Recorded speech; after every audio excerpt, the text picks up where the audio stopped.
To our next webinar in our Tools for Interpreters webinar, free webinar series. As you all come in, you can see Kelly Murphy, our wonderful audiologist who loves interpreters, is with us today. I am Marjorie Bancroft, the director and founder of CCC. Very happy to have you here. You will note that this is cross-cultural communications. We are the only national training agency for community and medical interpreter training, both face-to-face, although not recently, and online. This webinar series is not only free, but when you get the link to your recording and certificate, and I'm afraid we can only give certificates and CUs for those who attend live. When you get that link to the recording, you can let anyone and everyone use that link or go to our website to watch the recording for this webinar. I've personally heard dozens of questions over the years about how can interpreters work effectively with audiologists. This is tricky stuff. It's sort of a bit like speech pathology. It's not something that's intuitive. So we're really grateful to Kelly Murphy for being with us today.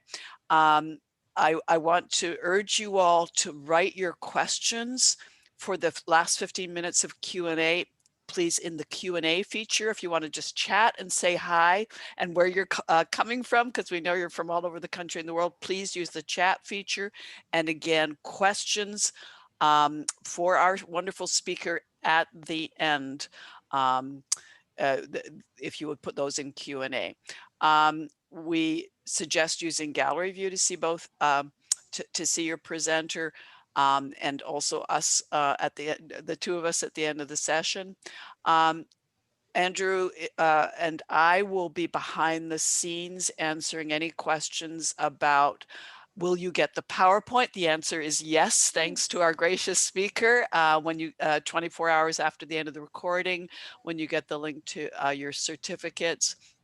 And for CUs, for those of you who are who need the CUs. That's it. I just want to, at this point, say once again, thank you to Kelly Murphy, our speaker, for coming here today. She has a wonderful story to tell you. I'll let her introduce herself about how she came to know and care about interpreters, Spanish, American Sign Language, and other things associated with interpreting. So without further ado, the show is yours, Kelly. Have fun with our participants, our interpreters, and others. Take care. Thank you. Oh, it's so fun to see all of you popping in from everywhere. That's actually really fun for me to see how all the places that you're attending from. So hopefully technology is all going to work in our favor today. I'm Kelly Murphy. I'm an audiologist. Specifically, I'm a pediatric audiologist. I work at Children's Healthcare of Atlanta, which is a hospital-based setting in Atlanta, Georgia. Before that, I worked in North Carolina at Wake Forest University's hospital, doing both adult and pediatric audiology. My talk today is more focused on the pediatric side of things, although some of the concepts could certainly apply to adults as well.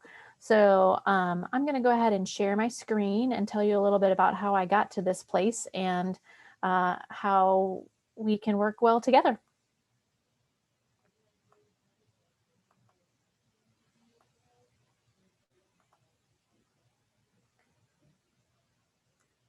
All right, so I entitled my talk, Can You Hear Me and Can You Understand Me? Interpreting in the Audiology Setting.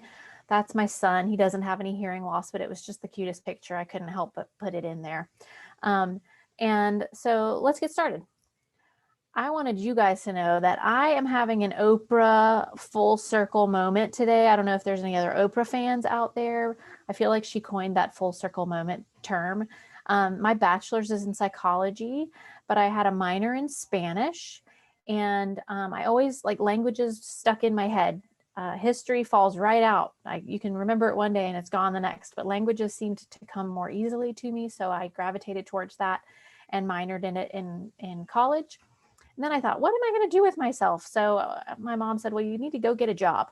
So I ended up being interested in the deaf community because I had a roommate who was studying deaf education.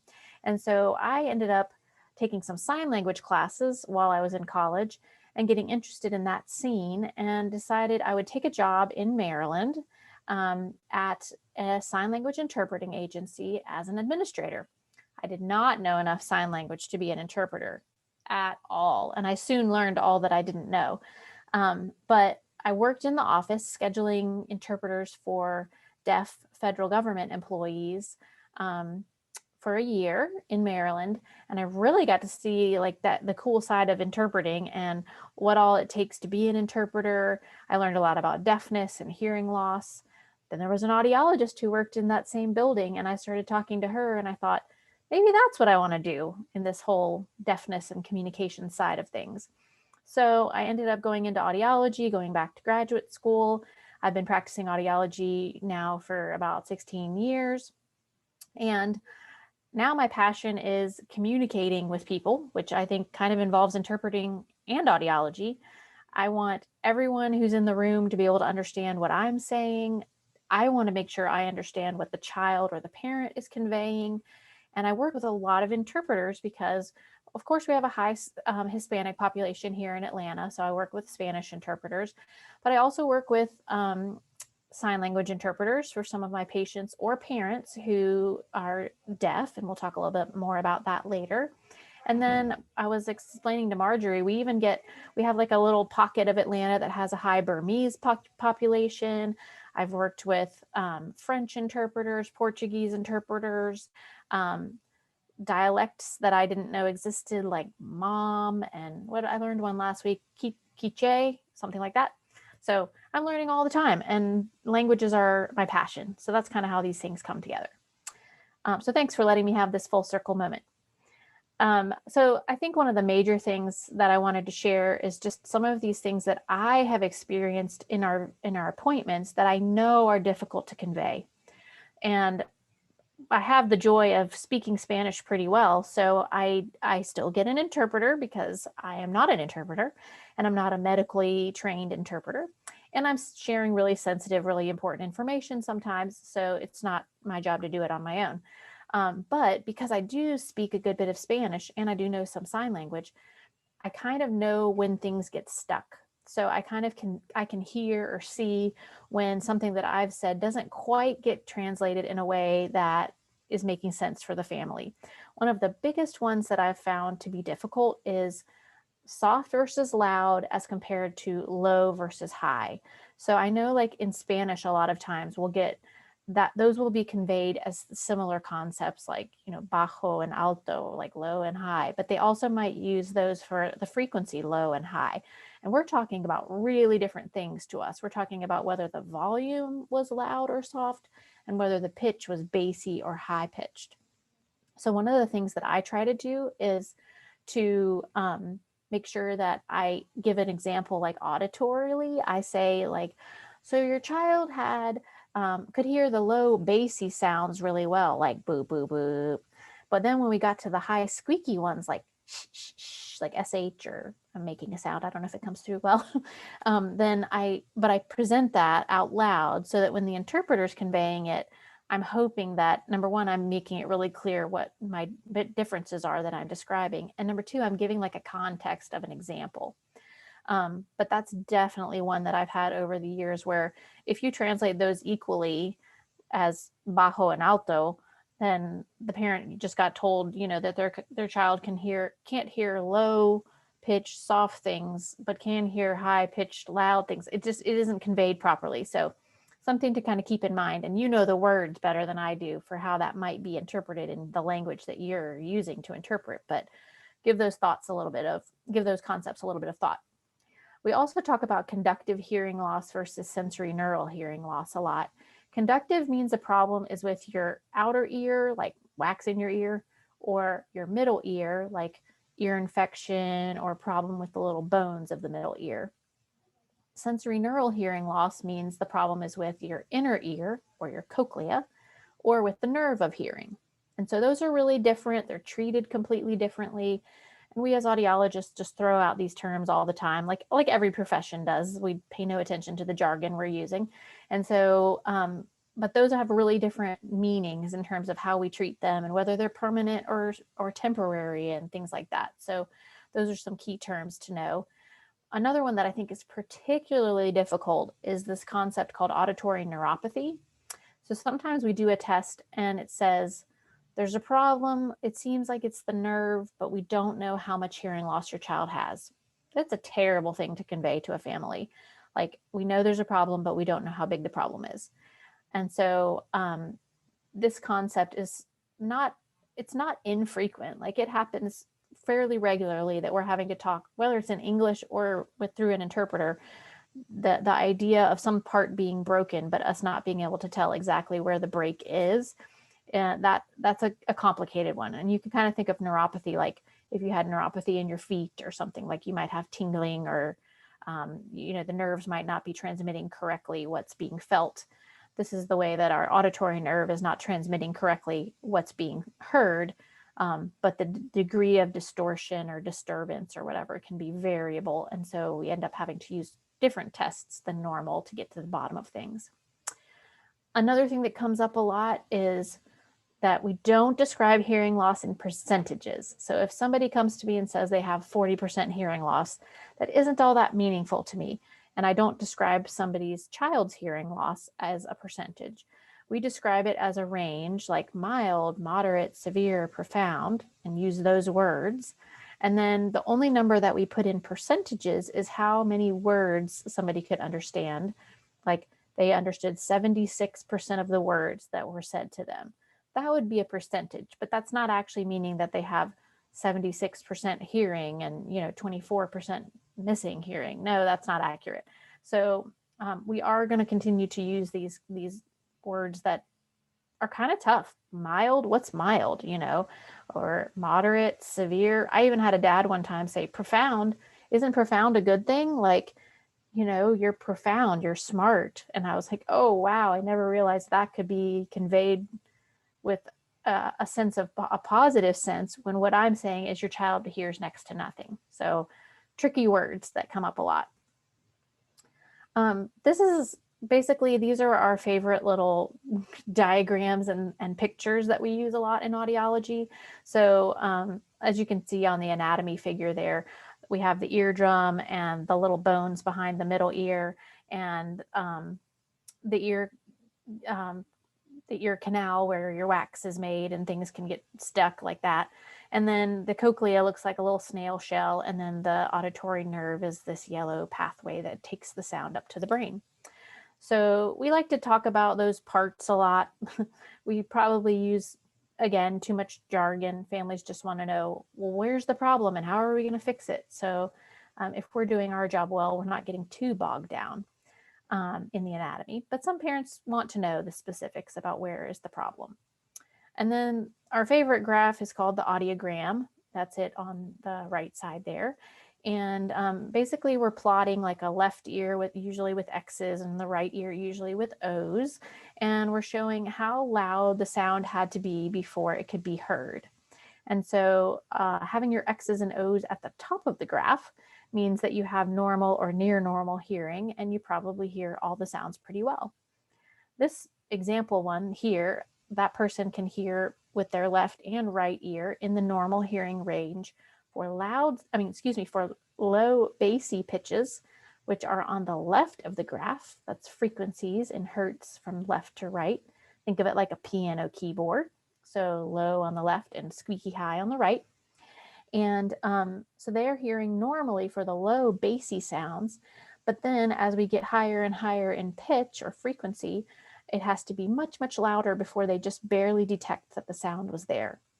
And that's the volume scale on the y-axis. So in decibels. So you can see that it would be hard to describe this hearing loss as a percentage because some of their hearing is normal and some of it's in the severe range. So that's why we would describe it as, normal low frequency hearing sloping to a high frequency sensory neural hearing loss, something like that. But yeah, it's not an easy thing to just say you have this much hearing loss. It's typically involves multiple words, run together in a way that isn't always the easiest to understand. But families that work with us for a while will say, are we still in the moderate range, or, have we moved into the severe range? So they start to learn the lingo, but it may be unfamiliar to them when we first start. Other things that we like to use are test names, like auditory brainstem response, or ABR. That's not very intuitive of what that means. It sounds like I'm touching your brainstem, but what it really involves is putting stickers on the child's head, putting earphones in their ears, and having them sleep while I play sounds in their ears and measure a little wave on a computer screen that comes from the brainstem and the nerve as it runs through the brainstem, and tells us that person could hear that sound. And then we're manipulating the level of the volume, and we're manipulating the frequency so that at the end we can come out with a graph like the audiogram and say how much hearing they have or don't have at different frequencies. But I think auditory brainstem response is a terrible name, because when you say that to families, they either think like something's wrong with my kid's brain, or like that you're testing how their brain is working. Like I've had people say that, like, are you testing to see whether he has autism or something for that? And I'm like, no, that's not what this does at all. It's just testing one tiny little pathway of the nerve. Another one we use, VRA, is visual reinforcement audiometry, where we have the parent and the patient sit in a chair and we play some sounds in our little soundproof booth. And then the child will turn, usually like a 1-year-old kind of age. When they hear the sound, they naturally will look like, what was that? And then we have like little videos or toys that come on that reinforce the idea of looking for that sound. And then we kind of teach them like a Pavlov, conditioned response to turn every time there's a sound. So that's called visual reinforcement audiometry, or VRA. And then probably the worst one, really, I mean, how would you interpret that? Distortion product otoacoustic emissions. You probably would not. But we call them DPOAEs, and your ear actually makes a little echo. So when we put a very specifically tuned sound into your ear and plug it up like with a little foam plug or a little tip, and we're very quiet, then these very specific frequencies, like harmonic kind of things, they work together, and your ear, if it's healthy, will make a little echo that comes back out of our ear, so soft we cannot hear it, and we measure it with this little probe in our ear. So, and that can tell us if we have a healthy or not healthy inner ear, especially in patients that are young and can't give us a lot of information directly, like raising their hand or playing a game. So there's some vocabulary for you. Of course, all of the manufacturers who make hearing aids and cochlear implants and things like that have their own terminology. Like one makes theirs and calls it the ossia, and somebody else makes a sonnet cochlear implant processor. The parts of the implant have weird names: the coil, the cable, the speech processor, So these are also kind of some vocabulary that might come up during an audiology visit that I wanted you to have in mind. And it's perfectly fine to stop us and say, well, what is a sonnet? Like, are you using the word sonnet? I've had the interpreter say that before, like sonnet, like a Shakespeare sonnet. And I'm like, yeah, that's the name of it. That's what they named it. But it means this particular part. And that's what we're talking about. So I think another thing outside of the vocabulary to kind of keep in mind in the audiology setting is that sometimes we're sharing bad news. So we might be telling, I don't know if you knew that newborn hearing screening is pretty much mandated across the country now, and has been for more than 10 years. So all babies who, before they leave the hospital or the NICU or whatever, have a hearing screening. And so we're learning about problems in hearing at a very young age, but it also means that we're asking families to do something about their hearing loss and understand all these words and vocabulary and deal with what that means for them at a very early age when the child is still a tiny baby. Of course, there are situations where the hearing loss happens later, or it's progressive, and it's not always in that age, but it can be. And I think you all probably know better than I, since I've only had these specific experiences with specific cultural groups, that different cultures handle this grief really differently. Like what does that mean for you if I'm telling you that something wrong, I'm going to use quotes there, with your child, with your newborn. And how does grief look for them? Does it look like anger? Does it look like crying? Does it look like silence? And so I try to provide a lot of time in those kind of sensitive appointments to talk to families and meet them where they are. But the other thing about hearing loss that I found is it's really different than the grief of like a death, because it has sad moments along the way. And even a family that I feel like has totally come to terms with the fact that they have a child with hearing loss. Their child is 3, 4, 5, 6 years old. They've been wearing their hearing aids or their implants for years. They're fully capable and, going to kindergarten, whatever. There will be another grief period about some other loss or sadness that might happen, when the child starts getting old enough to ask, why do I have this hearing loss? Maybe they didn't ask anything about that when they were 3 or 4, but they start to be 5, 6, 7 and going, other people aren't wearing these things on their ears. Why do I have to wear those things?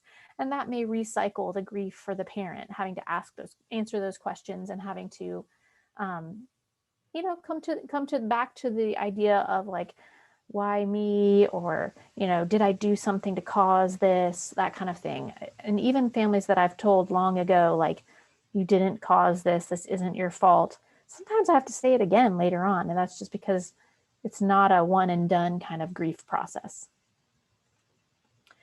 So when we're diagnosing the hearing loss, especially in a young child, what are we asking this family to do all of a sudden? We're asking them, like, maybe your child needs to wear hearing aids.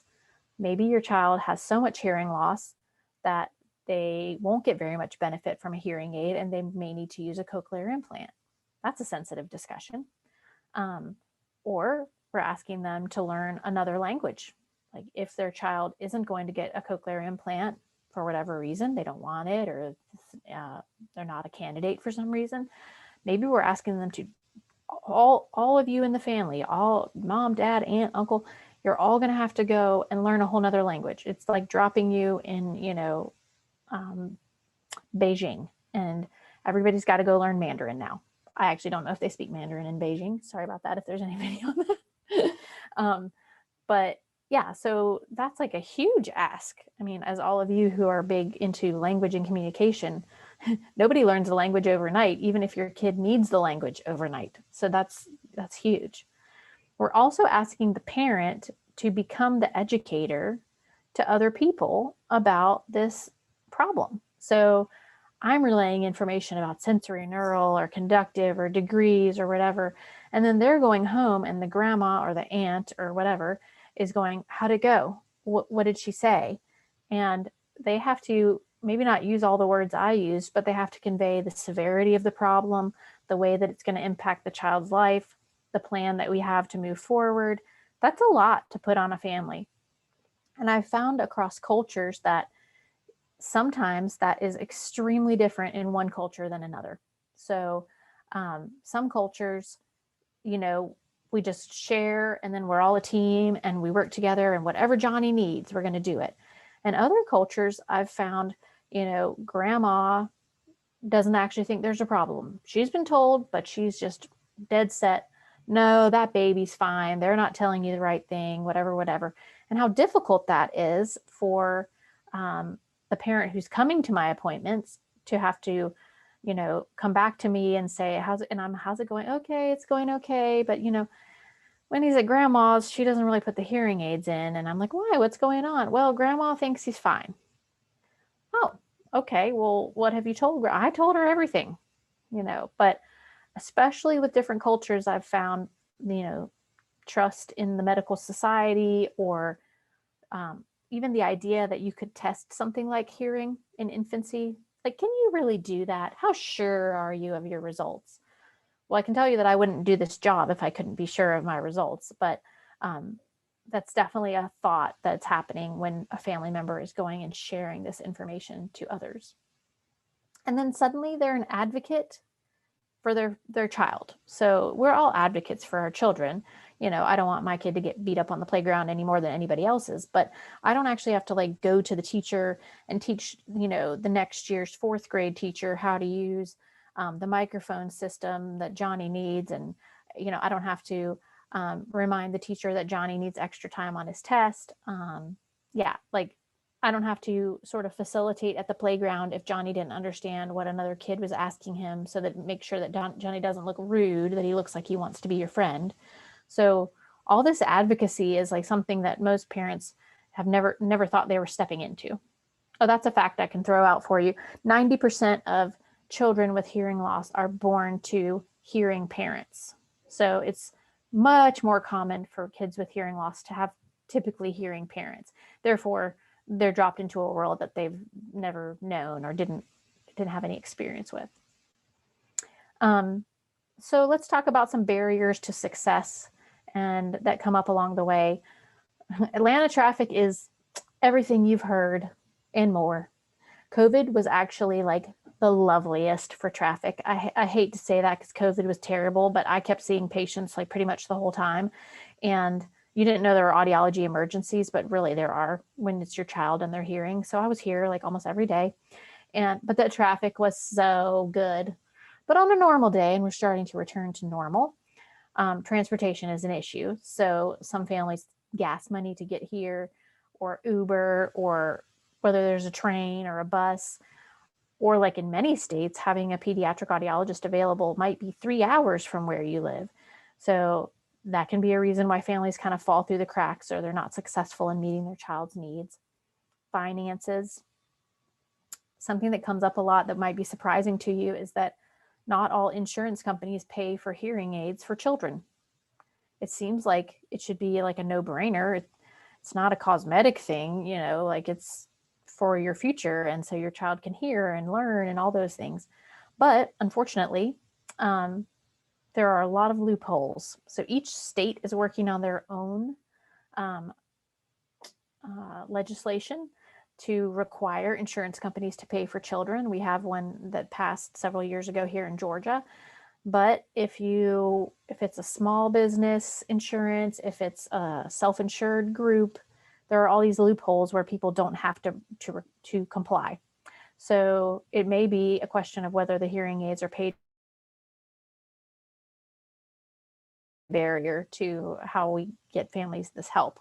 There are grants and programs to help, fortunately, in most states, but that can be a big, scary thing for families.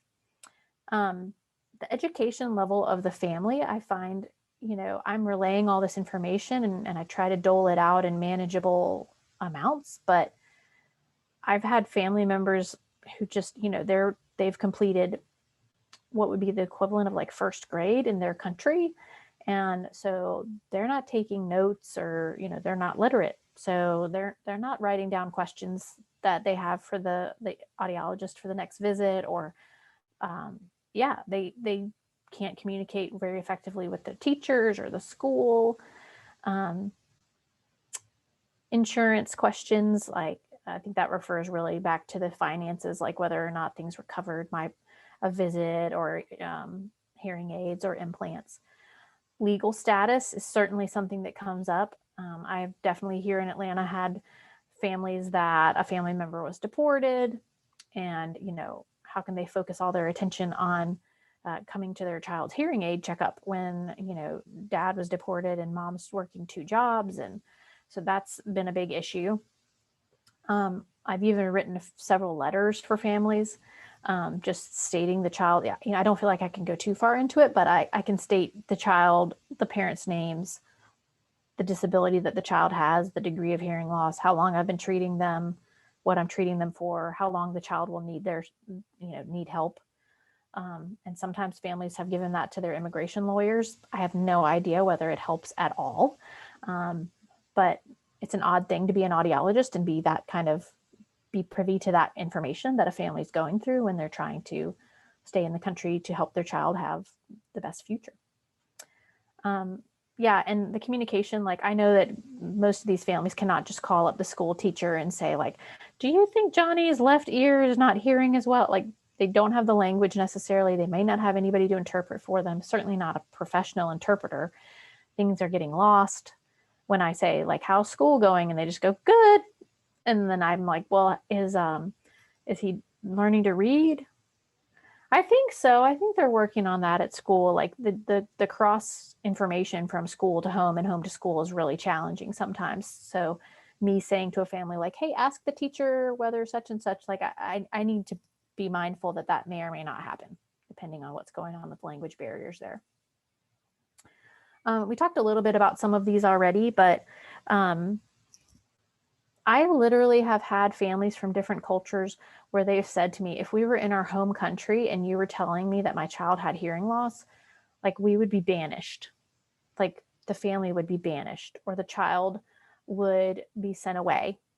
And so even though they're living here in the United States and they're, they're not in that country, those mentalities are still there. And it has been eye-opening to me, when a parent is feeling so much grief or so much, or they're hiding the diagnosis, or they're not even telling the grandparents, things like that. And I, fortunately, I've had the fortune to talk to some of these families and be like, what is going on there? And the blaming of the mother, that it must be your fault, that something happened to your child, so it must be your fault. That plays a big role in how things proceed. I've also, both with research and in my experience, found, that Latina mothers, I think I should say it that way, they're sort of responsible for the household and the children. So I've definitely had where, like, if dad happens to be the one to bring to an appointment, he's like, I don't know, do we need batteries? I don't know. How's Johnny doing in school? Okay, I guess, And so I've definitely found that ownership of the hearing loss and the hearing aids, how to put them in, where the batteries stay at home, how to clean them, all of that may be solely owned by the mother in some families. And that can be really interesting. Like the dad is responsible for the going to work. Many of these moms work too, but the mom is responsible for knowing all this. And I'm like, yeah, but what if mom's at the grocery store? Can you put the child's hearing aids in? Because he still needs to hear, even if mom's at work. Or they'll say like, oh, grandma and grandpa, they just can't do it. And I'm like, well, how can we teach them? Because grandma and grandpa watch Johnny every Saturday, and that's a lot of time. We need him to be hearing. And then this is also, you probably as a group know this so much better than me, about like, where do people turn for their support and how culturally different that is in different communities. Like it's fine to hear a diagnosis or to hear recommendations or a plan from an audiologist or health professional. And sometimes there's a lot of reverence for the doctor in the situation, but there's also a lot given to, what other people in the community think, what the aunts and uncles believe. Have they ever met anyone with this type of diagnosis before? I try to connect families who have similar paths so that they can actually talk to somebody who speaks their same language and has walked this path before them, because I find they just take so much from that conversation. And it's just amazing to see how bonded that can be for them, and how then they can buy into what I'm asking them to do if they hear somebody else say, I did it, I was successful, my child is doing well, that kind of thing. So I'm going to touch a little bit on deaf culture, which you could talk for 2 hours about. And since I started my sort of journey, like circuitously, with some sign language and in the sign language interpreting area, I don't want to minimize deaf culture at all, but I want to kind of bring some basic information to awareness. So deaf culture is the society, the language, the community, everything to do with deafness and sign language. So it's families, communities, friends, people who communicate by sign language, are proud of their deafness, and don't feel they need to be fixed. Sometimes they wear hearing aids, occasionally people wear implants, but generally speaking, and historically speaking, they have felt that their deafness is not a disability and that they don't need to have it fixed. So if I'm not sensitive to that, then I'm using words like disability and impairment, and then you're interpreting those words, or the ASL interpreter if it's a parent that has that's deaf, and that can be offensive to this group. So knowing who I'm speaking to and knowing if they do associate themselves as part of deaf culture will change the words that I use because I don't want to be offensive. ASL is a total language. You all probably know that. I mean, it has its own grammar, syntax. The visual location of things is, a representation of everything you can express in English, you can express in sign language. And I have even had families who were deaf and used sign language to communicate, have a child come to me for a hearing evaluation and be sad that their child has normal hearing. And so that's a really eye-opening thing for me as an audiologist, because my gut reaction, to be honest, is like, well, how can I help your child hear better? How, that kind of thing. And I think normal hearing is typically a good report. And most of the people that I see feel relief from that. But if I'm working with people who are part of the deaf culture, they may be disappointed. And I have actually had a parent like cry that their child was not deaf like them.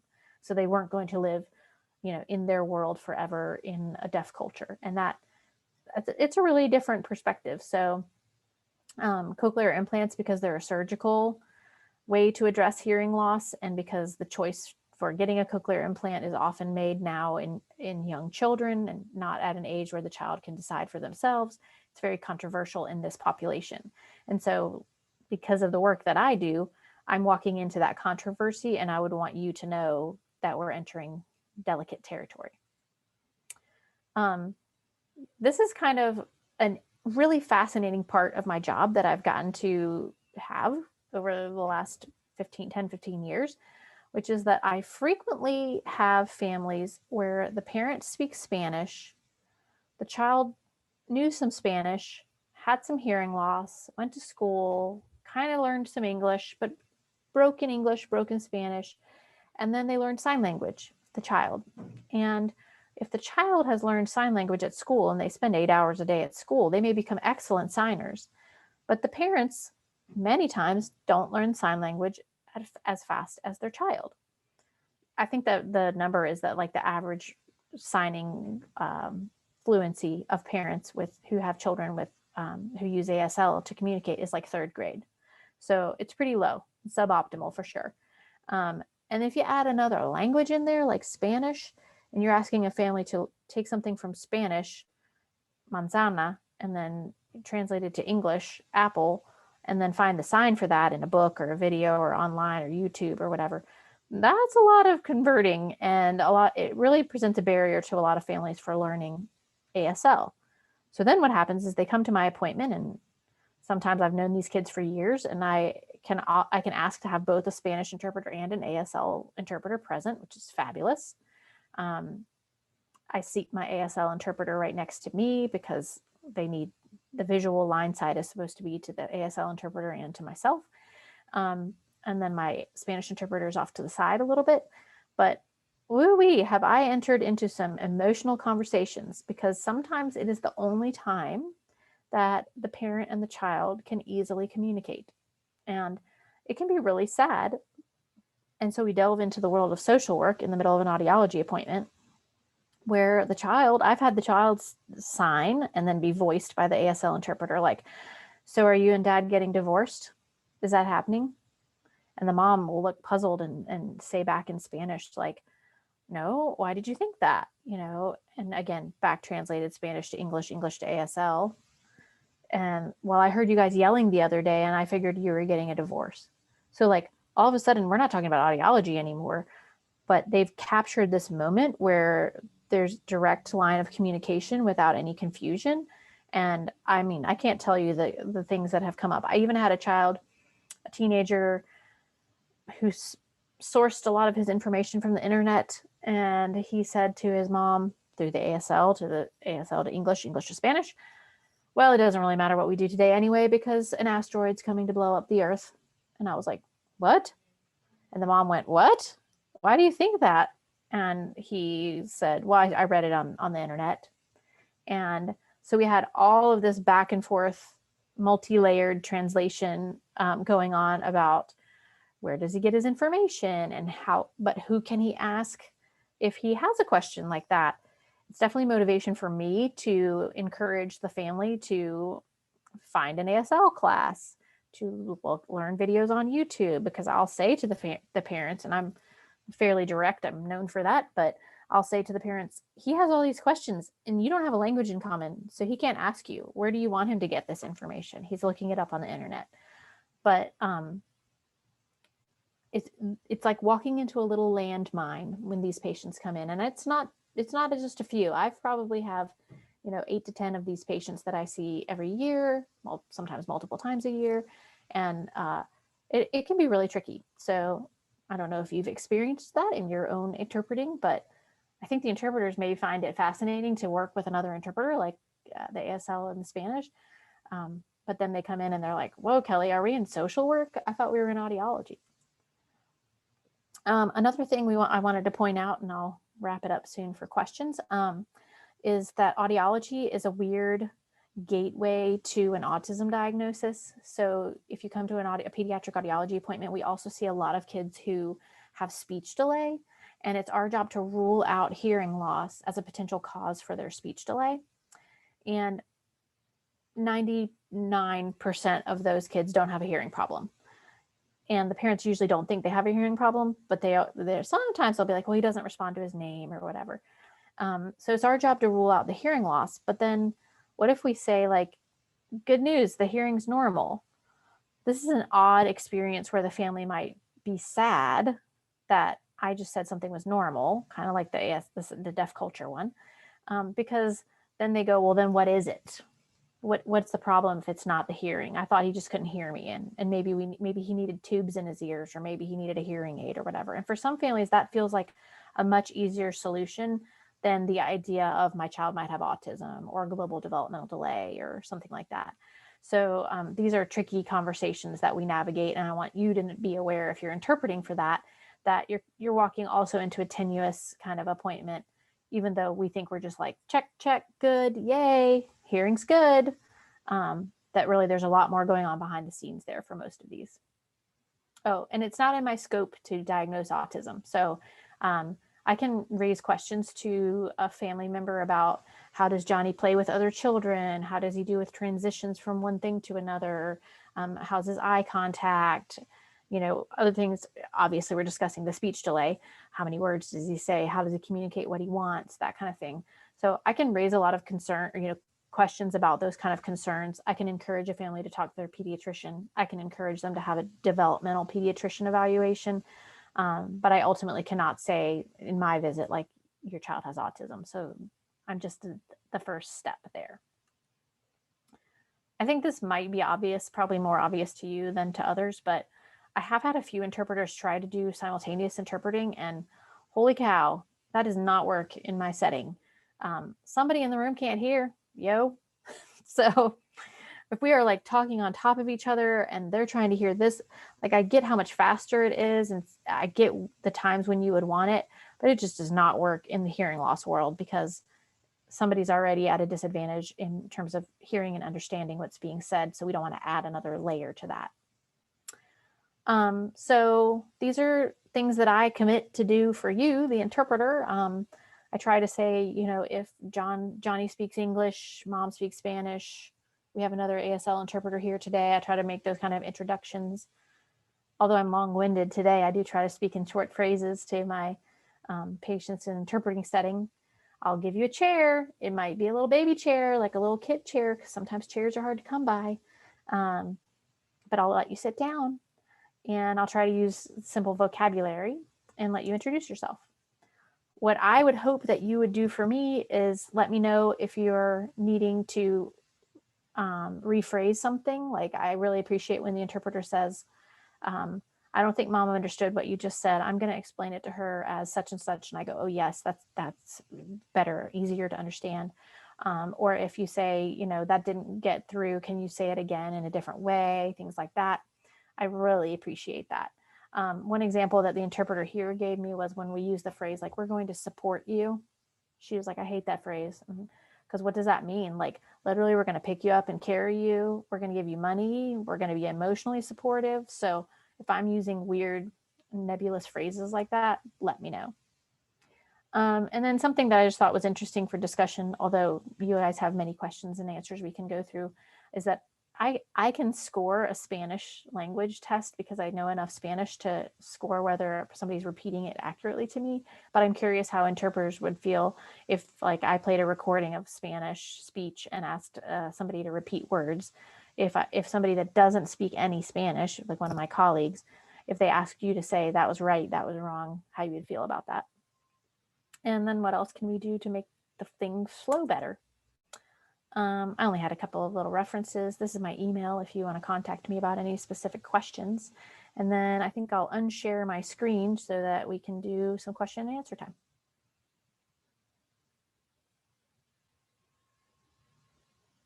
Wonderful. You've had some appreciative comments, Callie, and of Oh, good. course, a wealth of really interesting questions.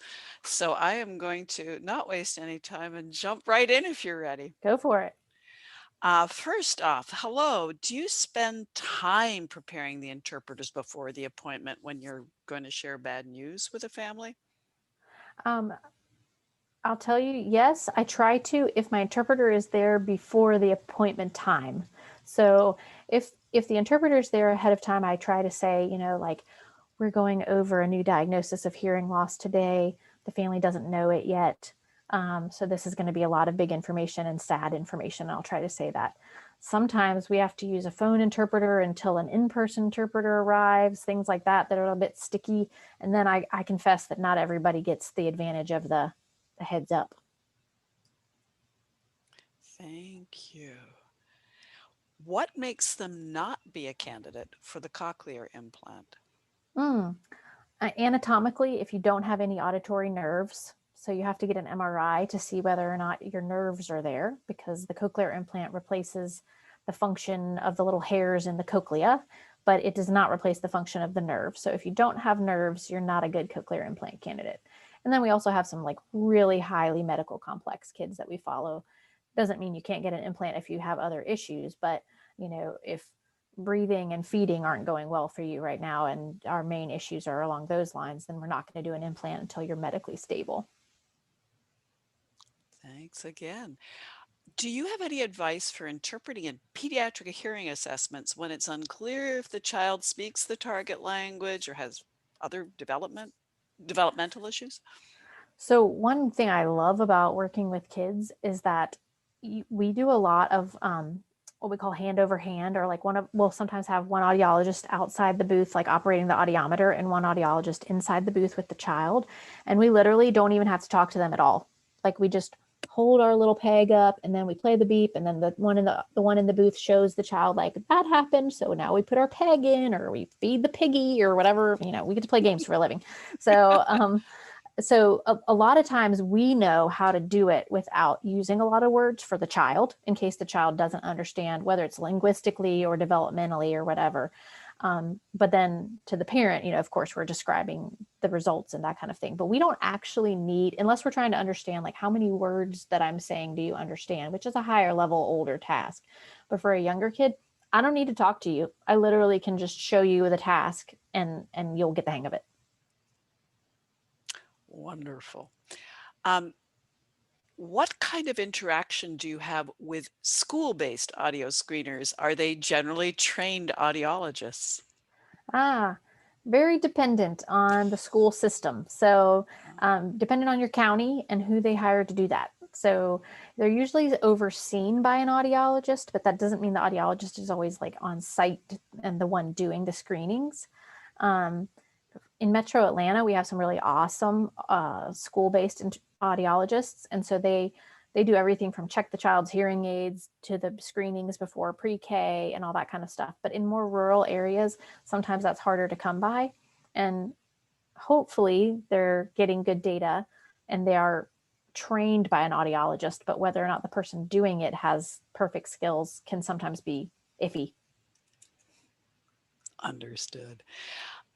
Someone's saying, I attended a similar webinar with a pediatrician talking about vision loss. And he said that if treatment is not started within the first months of life, the child will never be able to catch up later. Is there a similar window of opportunity with hearing loss, after which the brain closes off that pathway and the child will have difficulty catching up later?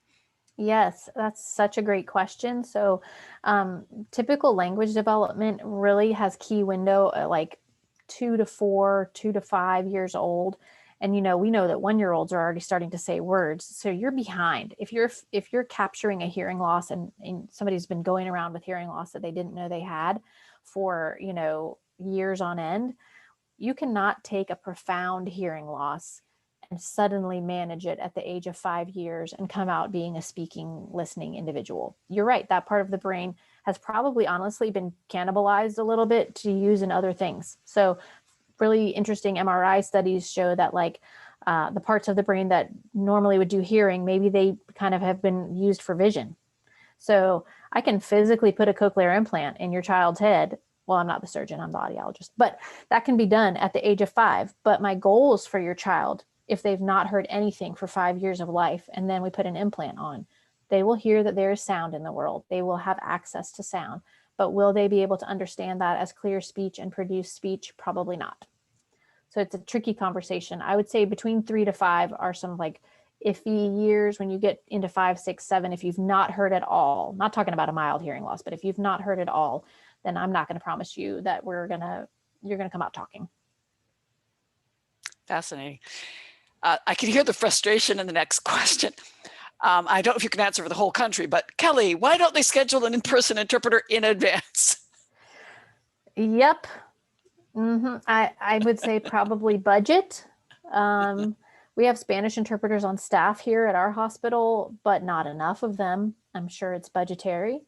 And so we also have access to the interpreter on a stick, we call it, the iPad that rolls around the office that goes with us.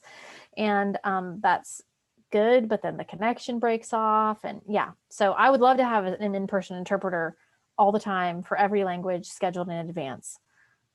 I'm imagining budget is a factor. You could well be right. In your opinion, does the interpreter play any part in assisting parents during grief for the hearing loss? Who is the best person to support grieving parents? In our state, you'll get referred, a diagnosis of hearing loss will mean you get referred to our early intervention program. Every state has like a birth to 3 early intervention program.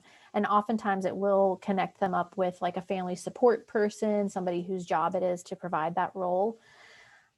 I would say, if I'm being honest, the role that I want the interpreter to play in that grief is if I'm not picking up on something because language, culture, whatever, and I'm barking up the wrong tree and answering a question about X and they were really crying about Y, please stop me and let me know so that I can, regroup and go down the right alley.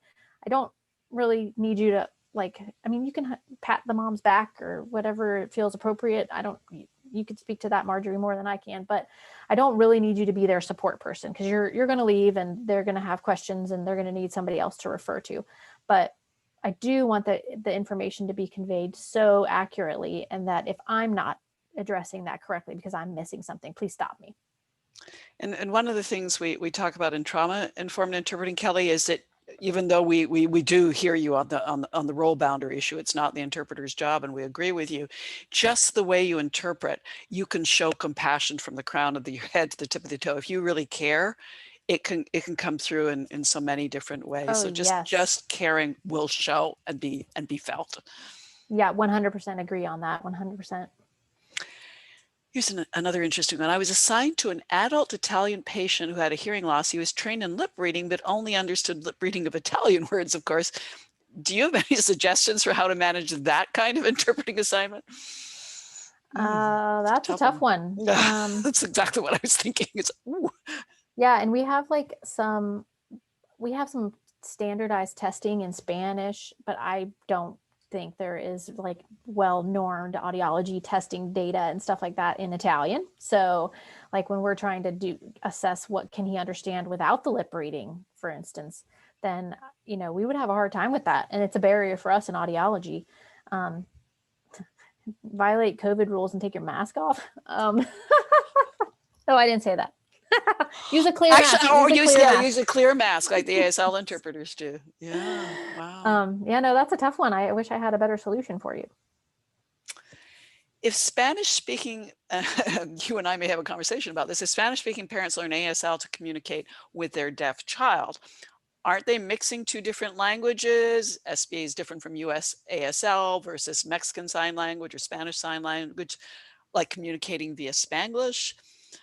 Yes, but if you're going to live here and your child's going to attend a school that's an ASL based deaf school, or they have an interpreter with them all day at school, their language is ASL. So if they're not routinely going back to your home country, they have no idea what Mexican Sign Language is. And even you may know that like American Sign Language and British Sign Language are completely different. Like one is based in French and one is not. And so like they're so different that you wouldn't want to confuse them with yet another language, because then they're quadruply partially lingual in Spanish, English, ASL, and Mexican Sign Language. No, like let them learn ASL and you learn ASL, unless it is your goal to move back to your home country and enroll them in, you know, your home deaf school, which I virtually have never had a patient do. I couldn't possibly agree more with every word you just said. Hello, says someone else. This is a very interesting topic. I found this presentation useful for many reasons. We saw a lot of comments like that. Besides having the presentation later on, which all of you will get, do you have a glossary that you can recommend? I did create a glossary for a different presentation that I could share with Marjorie. It's definitely not comprehensive by any big stretch of it, but I'll send it to you so that as long as Holly doesn't care, and that way you can share it with the group. Well, I know the Holly that you're talking about, she's usually very, very generous to everyone who's out there. If we get permission to share this, when tomorrow, 24 hours after the end of the webinar, we send you out the link to the recording and the link to the PowerPoint. Thank you again, Kelly. And the link to your certificate. We will then be able to send you the glossary at the same time. So fingers crossed. But I think Holly will be very amenable. It will be very valuable, by the way, Kelly, to interpreters. That I can tell you, hugely. I love this question. What are some of the major challenges you deal with when working with an interpreter in general, even if it's not related to audiology? When they say the wrong thing, you know, I'm going to be really honest, like even because I speak Spanish, I hate to say it, but when I say the right ear has a hearing loss and you interpret it that the left ear has a hearing loss, I stop you. But I speak Spanish, so I can stop you. So like just the accuracy component is so important to me, because I'm dealing with, like, I literally am saying the left side of your body is not working. And if it comes across the opposite and the family takes that home, oh my gosh. So even small errors that are just one word off have so much meaning for me yeah.